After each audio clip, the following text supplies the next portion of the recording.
I am the Tofu Golem. Please enjoy the video.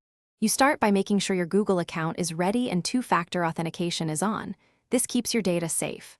Open the Gemini app or go to the web interface, sign in, and pick a clear intent so the model responds helpfully. Once done, set a tone, concise, friendly, or formal, and choose a task example to seed the conversation. Make sure to use plain language for prompts.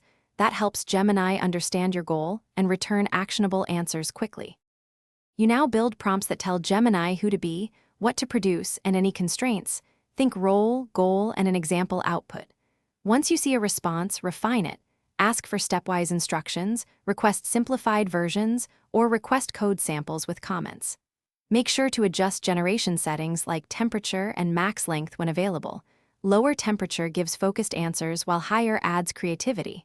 Also, use content filters and clarify privacy needs so outputs stay relevant and safe for your use.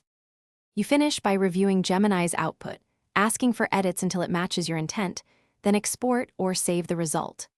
Once done, store successful prompts as templates and tag them so you can reuse the same process quickly.